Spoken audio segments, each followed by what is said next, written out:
Hello student, welcome to Atul Education.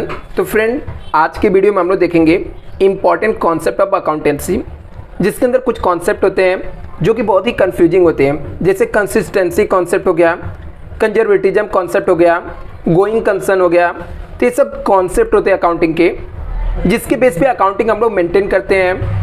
तो इसको समझना बहुत ही इंपॉर्टेंट है, आखिर है क्या और इसको कैसे समझा जा सकता है। एकदम सिंपल लैंग्वेज में हम लोग देखते हैं कि कंसिस्टेंसी कॉन्सेप्ट होता है क्या। एक्चुअली में मैं आपको बता दूं कि कंसिस्टेंसी मीन्स होता है क्या, कंसिस्टेंट मतलब क्या, कंटिन्यूटी होना चाहिए।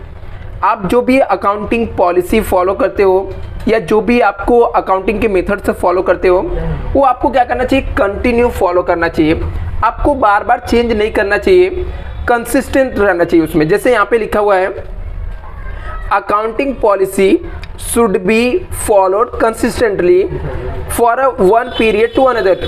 मतलब क्या, जो भी पॉलिसी हम लोग फॉलो कर रहे हैं वो एक पीरियड से दूसरे पीरियड में कंटिन्यू फॉलो करना चाहिए। मतलब वो कंटिन्यू चलते रहना चाहिए, कंसिस्टेंट होना चाहिए, कंटिन्यू चलना चाहिए। A change in the accounting policy is made only in certain exceptional circumstances. बोलता है आपको चेंज कर सकते हो अकाउंटिंग पॉलिसी को, लेकिन हमेशा आपको हर साल नहीं चेंज करना चाहिए। आप अकाउंटिंग की जो भी पॉलिसी आप अडॉप्ट कर रहे हो वो आपका कंटिन्यू फॉलो करना चाहिए, वन पीरियड टू अनदर। मतलब एक साल, दूसरे साल, तीसरे साल कंटिन्यू फॉलो करना चाहिए। आपको उसको चेंज करना है तो आप सिर्फ एक्सेप्शनल सर्कमस्टेंसेस, एक्सेप्शनल मतलब क्या, कभी कभी, जो बहुत ही रेयर केस में कभी हुआ तो आप उसे चेंज कर सकते हो। अभी आपको उसको कब चेंज कर सकते हो, इसको situation when change in the accounting policy.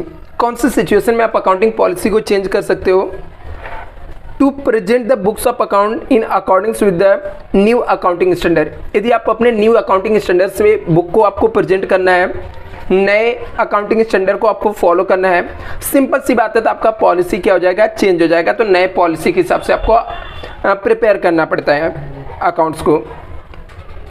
To comply with the provisions of law, कोई रूल्स रेगुलेशन का है, कोई नया लॉ आ गया, उसको आपको फॉलो करना है। तो ऐसे कंडीशन में आपको अकाउंटिंग पॉलिसी क्या करना पड़ेगा, चेंज करना पड़ेगा। तो दैट्स द रीजन आपको क्या कर सकते हो, चेंज कर सकते हो। थर्ड यहाँ पे रीजन है, due to the changes in the circumstances the new methods of accounting will be present in the true and fair financial statement. जो फाइनेंशियल स्टेटमेंट है आपको ट्रू एंड फेयर व्यू में आपको प्रेजेंट करना है। उसके लिए नए कुछ पॉलिसी आए हैं, तो आपको नई पॉलिसी को फॉलो करना पड़ेगा। जो प्रेजेंट सिचुएशन रहेगा उसके हिसाब से आपको क्या करना पड़ेगा, फॉलो करना पड़ेगा।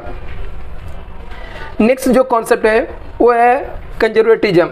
इसमें क्या होता है, इस प्रोसेस में क्या होता है, लिखा conservatism principle is the concept in accounting under GAAP which the recognise and record the expenses and liabilities certain और uncertain in nature as soon as possible, but the recognized revenue and the assets when they are assured being received। अभी ये कुछ भी नहीं समझा आपको कि क्या लिखा हुआ है।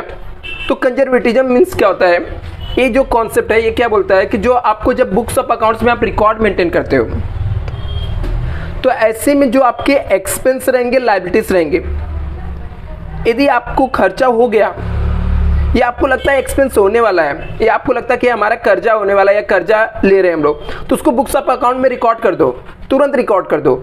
लेकिन यदि आपका इनकम होने वाला है तो जब तक कोई इनकम मिला नहीं, जब तक आपको कंफर्म नहीं हुआ ना, या जब तक आपका असेट्स कंफर्म फाइनलाइज नहीं हुआ, तब तक आपको नहीं रिकॉर्ड करना है। लेकिन आपको लायबिलिटीज और एक्सपेंस को रिकॉर्ड कर देना है। तो कंजर्वेटिज्म प्रिंसिपल क्या बोलता है, concept in the accounting under the gap when which recognize and the record expenses and liabilities।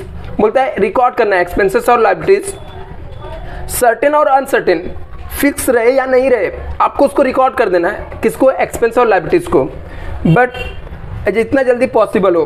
But the recognize revenue and assets when they are assure of being received. जब आपका confirm हो जाएगा तो ही आपको इसको क्या करना है, रिकॉर्ड करना है। किसको, इनकम को और एसेट्स को। आई होप आपको कंसिस्टेंसी कॉन्सेप्ट और कंजर्वेटिज्म कॉन्सेप्ट क्लियर हो गया रहेगा। Thank you so much.